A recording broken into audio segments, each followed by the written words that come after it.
10X Growth Strategies podcast. I'm your host, Saradha Sriram, business technology strategist.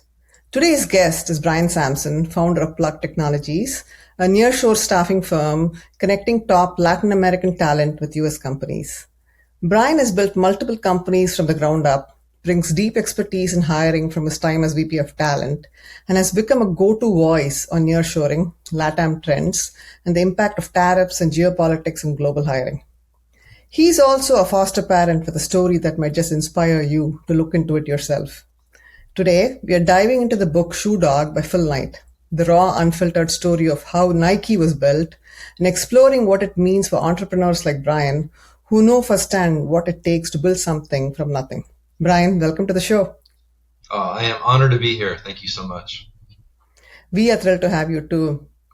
I want to start off, Brian, about your life. You left San Francisco for Buenos Aires in 2015 to build from scratch. Phil Knight did something similar when he flew to Japan alone with nothing but a hunch. What does that kind of leap feel like from the inside? And do you think most founders underestimate what it takes? Yeah, I see a lot of parallels, I think. Obviously, we're nowhere near the size of Nike and what Phil Knight has built, but sometimes you just have to take that leap.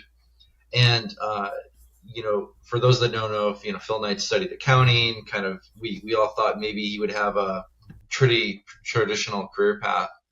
And for me, I didn't grow up in an entrepreneurial family. I didn't know any entrepreneurs. So I think both of us did something a little bit out of character and kind of a wild, just jump right into the deep end. For him, he took that trip to Japan just on a hunch and kind of a let's try to make a business out of a trip, right? And similar for me, I ended up my only real experience with Argentina was I did a backpacking trip years ago, stayed in hostels, had a backpack. I'm just kind of solo meeting people. I had a really nice experience, but nowhere near did I analyze it as a business person.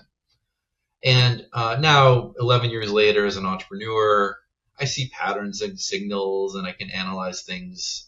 But at the time, I didn't have that strength and that muscle built up.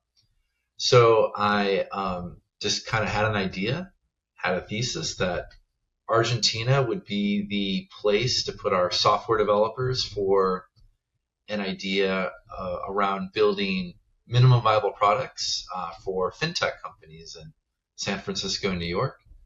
And then I have 2 kids today, but at the time, no kids, just a wife. And I think the very first sale that I did was selling her on the idea to drop everything, let's have an adventure, put our stuff in storage and move to Argentina. And we did that and basically built it all from zero, just like Phil Knight. Hired our first employees, found a co-working space as a first office, tried to figure out payroll and inflation and setting up entities and legal structure, and in a place that it's a foreign country, right? So the rules can be a little bit ambiguous. Argentina is hardly a place like Singapore, which is very black and white.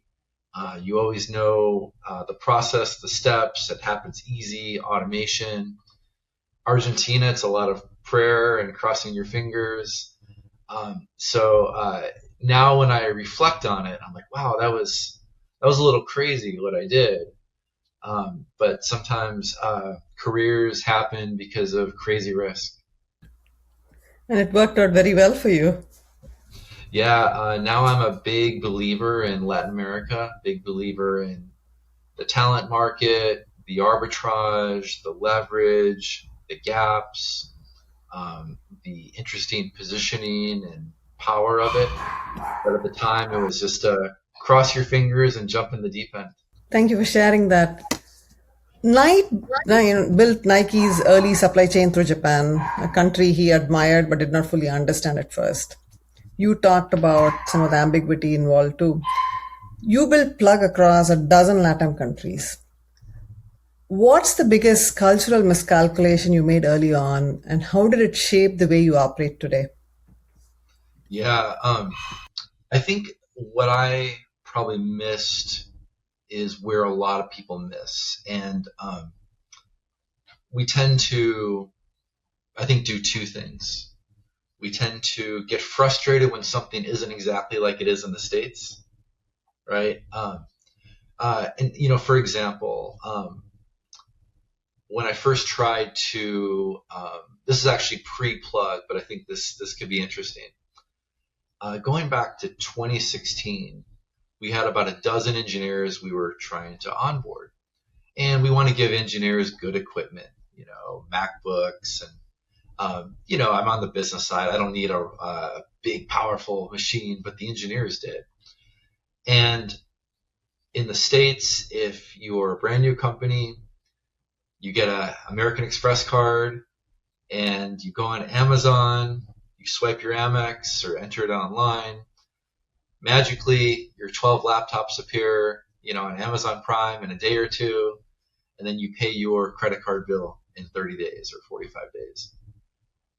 That does not exist, or at least it didn't in 2016 in Argentina. No one would sell me. So number one, you can't get that type of equipment in Argentina without a lot of special handshakes and moving things around. There's a lot of tariffs. Things are overly expensive. It's hard to get equipment in and out. Even if I were to say bring two MacBooks in, I go to the States, come to Argentina, I get a lot of questions like, why do you have two, let alone 12, right? So it's very hard to import. That means the price of everything is sky high.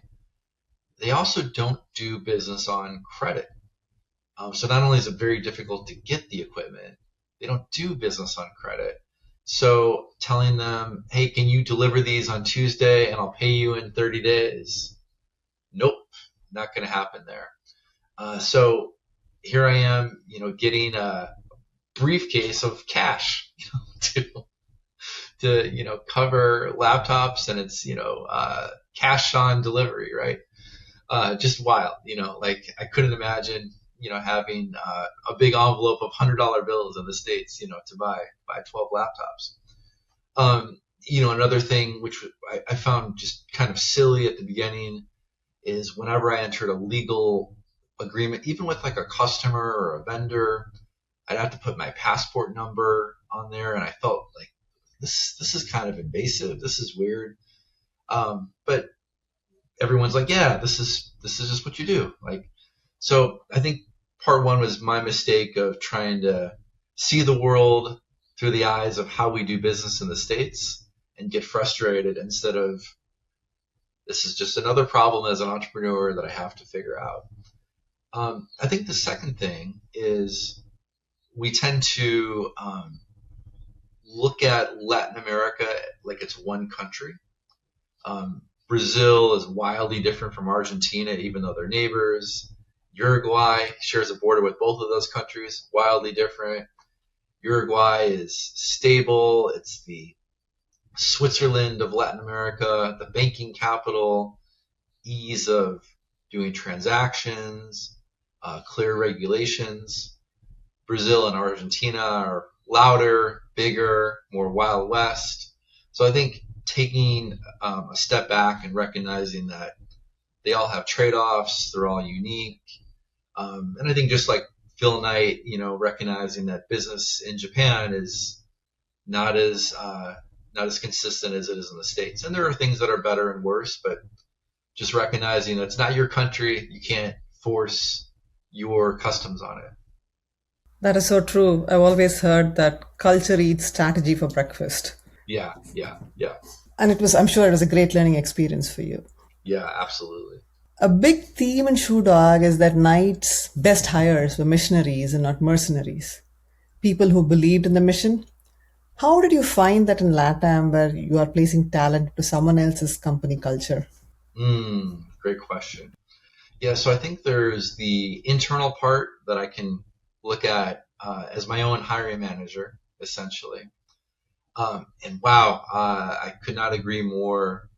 Um, the people that I've worked with that are like really excited to tell the story about Latin America, tell the story of nearshoring, the opportunities that they see. When they talk to customers, they like you wouldn't believe how great this could be for your business, and they're not selling because they believe it. They inherently believe it. Um, that's been just a massive wonder for us because now we feel like we're ambassadors instead of salespeople, right?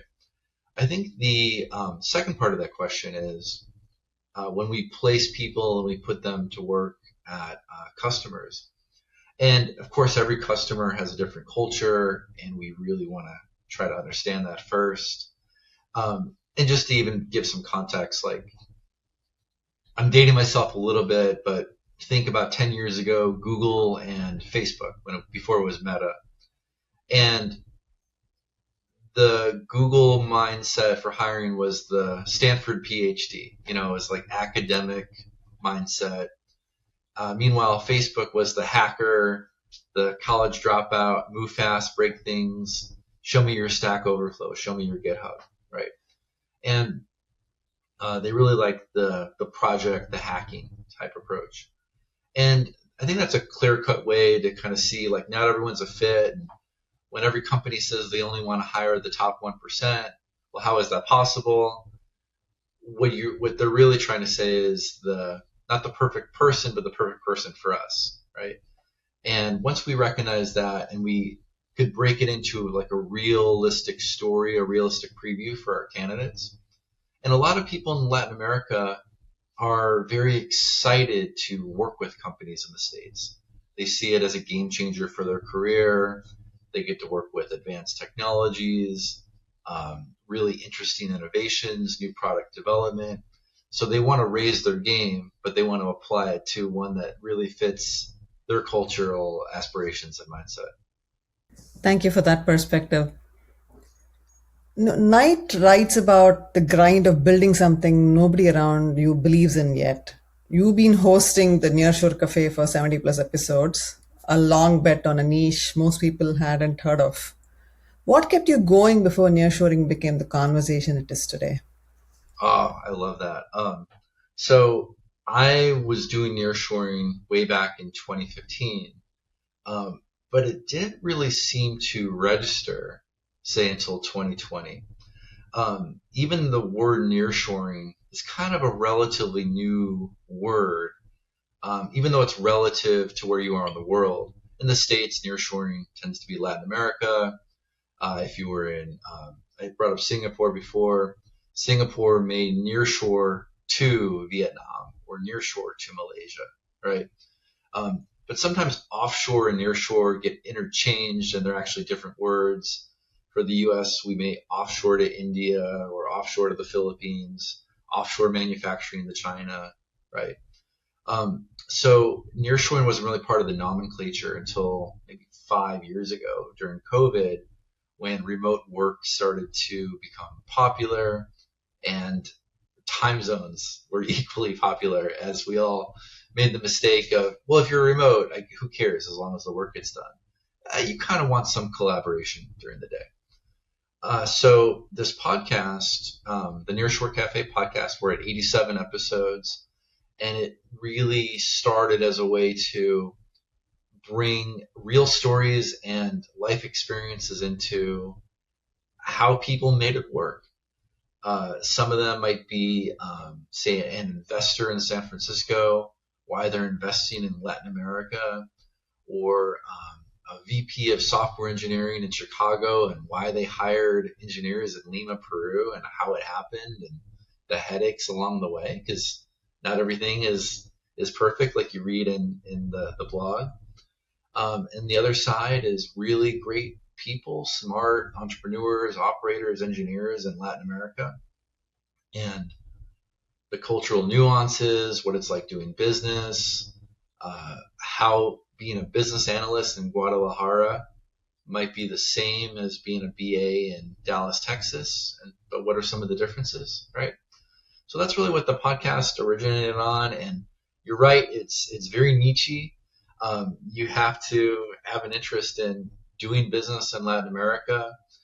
So it's not nearly as fun on YouTube as, say, watching movie previews and all other sorts of stuff. But if you're fascinated by this new world of Latin America, I think we're one of the leading content producers. Sounds like a fun podcast. I should give it a listen. Please. The book, ends with Knight reflecting on the cost of building something great. Relationships, sometimes strained, time was lost. As an expat, husband, father, and a foster parent, how do you think about that trade-off?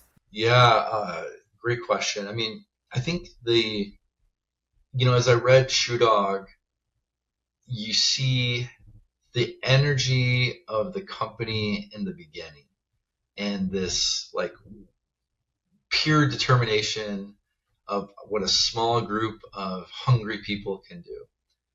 And one of my all-time favorite photos is me and my very first two hires in Buenos Aires in this like barren co-working space. And the walls were empty. We just had one table with 3 chairs. 4 years later, we had 85 engineers and a vibrant office with a bar and video games and lots of people and clients and customers. But it all started with just the 3 of us at that table. And there's something special about these moments when you're all together in this little, all you have are hopes and dreams, right? And then when you build something bigger, the challenges are different. But when you're an early stage founder like myself, and I could kind of even get that, amazing what Nike became, this, Fortune 500 multi-billion-dollar company. But I could read it. He was longing for the old days of, running around, selling shoes that were made with a waffle iron. Brian, this has been a fantastic conversation.